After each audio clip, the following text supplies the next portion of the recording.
What's going on, my Cardano friends? It's your friend Jack here, and in today's video we're going to be going over Cardano NFTs and how this month has been insane for them, and also what's coming next. So I was about to make a video on Cardano NFTs and how someone can simply buy them and the best marketplaces to do so on. And I was going through, JPEG store, I was going through CNFT.io, I was going to SpaceBut's marketplace. Thing is, right now, you can't really buy any NFTs because the chain load is at 97%, and this is not a bad thing. The Cardano blockchain is meant to run at a higher capacity. It's meant to be put under high stress, and no one's ever going to lose any money because of this. It's just going to take a little bit more time for things to get done, which can be an inconvenience, yes, but no one's ever going to pay crazy gas fees. No one is ever going to pay gas fees and still not get what they were trying to do. They're not going to have a failed transaction and have to pay gas fees. Right now, a project is minting called Borg. I don't really know what it is, but it's minting. It has congested the blockchain up to 97%. For the past 1 hour, pretty much, the blockchain has been at 95%. So meaning if you try to send a transaction with NAMI, Datalist, CC Vault, Yoroi, whatever, it's going to take minutes to, up to an hour almost. Yesterday when I was minting with BrightPals, I tried to send a transaction with NAMI Wallet.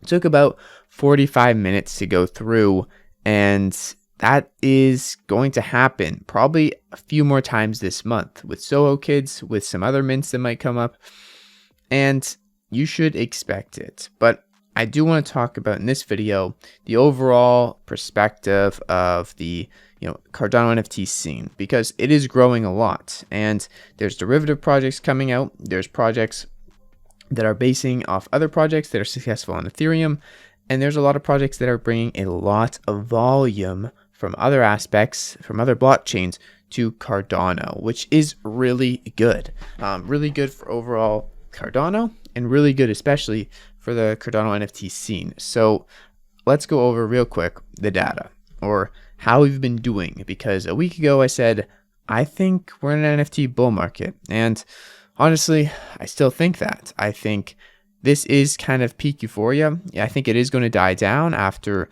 the end of January, but I don't have a magic crystal ball. I don't really know anything, so I could be wrong. I do think there is some things coming up that are pretty big in terms of drops, but who knows where they'll take us, and who knows if they'll bring in new people to the space, or if mostly it'll be prominently people from the Cardano blockchain who has already minted NFTs on Cardano. But what I want to show you is the volume. Let me zoom in here for you.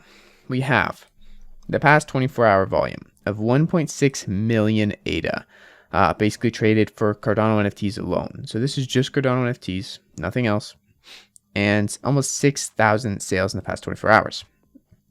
Up 20% from the previous 24 hours. Now let's go to the 7 days. This is where it gets a little bit more interesting. So in the past 7 days, we're up 11%, which is quite a bit. 11 million in sales and 11%. Now, this is where it gets a lot more interesting. For the past 30 days, compared to the previous 30 days, we are up 59%, almost 60%. And that is a lot, in volume. This means that there is, not double, but close 60% more volume than the previous month, which is only just getting started. This kind of huge amount of volume hasn't really came in until the past 14, 15 days, past 2 weeks. So I think we are going to see this number get even bigger, and the percentage for the 30-day period comparison get up to, to 100%, close to it. And I do think it will slow down, but I think this is really interesting. I think it's cool to see that people are getting back into Cardano NFTs. There's also a lot of people coming from other blockchains to Cardano NFTs because there's low gas fees. There is a good chance that you're going to get your NFT, or if you don't, you won't have to pay a fee for the transaction failing.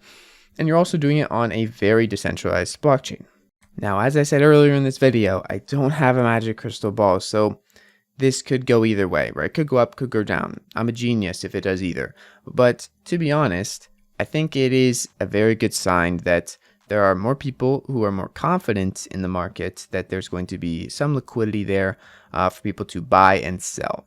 Whether you're looking to make money, which pretty much everyone is, or you're looking to just buy cool JPEGs, which also goes in hand with making money a lot of the time, it's going to be easier to do both, in my opinion, because there's going to be more people interested and there's going to be more demand, and with that will come more supply. But the higher quality projects will have overall more demand, which does drive up some crazy prices. Those crazy prices bring more people in. The cycle repeats itself. They get into Cardano, they get into Cardano NFTs. They go all degenerate mode. They move back into their mom's basement, like myself, and they're just looking at shiny pictures all day. But in the end, there's more people in Cardano and Cardano NFTs, and there's more volume in Cardano and Cardano NFTs. And I do think this is a really good thing for the ecosystem as a whole. Even if someone doesn't like NFTs, having people come over just for NFTs brings a lot more mainstream crowds than saying, hey, our blockchain does 1,000 TPS, or our blockchain's fully decentralized, we got you covered. People don't seem to care as much, mostly because they don't understand the benefits of a decentralized blockchain and what it can do for them directly as a consumer. But slowly and surely, the blockchains that last are going to be the ones that are decentralized. And even if Cardano's at a 97% load right now, with honestly probably a very low percent amount of the amount of users we're going to have on the Cardano blockchain, it is something to note that NFTs are a great bridge for people coming into Cardano, and they are pretty insane right now in terms of the amount of people they're bringing over compared to any other really source. NFTs are probably the top one for new users. And with new users comes basically the number of transactions going up and up and up, and the frequency of transactions going up and up and up. And with these comes more fees for the network to pay the pool operators, and also to pay the treasury, which funds active development, and so on and so forth. It's basically a perfect cycle of more users, more developers, more developer funding, more tooling, and more users, and repeat and repeat and repeat. And that's how I see it. Obviously, that's very nuanced, and something could come in here like Bitcoin could go to 20K and everything's ruined. That's just how it is. There is a lot of risk here. But I do think that Cardano NFTs are going to help feed this inevitable feedback loop, so long as prices stay relatively up in spirits to keep mainstream interest. I do think that builders will be able to build easier, and also people will be able to experience a better ecosystem. The more people coming on, the more demand, the more things are going to be pushed out to meet that demand. To be honest, I don't really have any idea what I'm talking about, but I do like talking to my camera, and it is fun. So I'm glad you watched the video. If you did enjoy this video, please subscribe, smash the like button, and consider staking to the Jack stake pool, JACK. Anyways, have a great freaking day. It's been your friend Jack. Enjoy some Cardano NFTs, or don't, and peace out.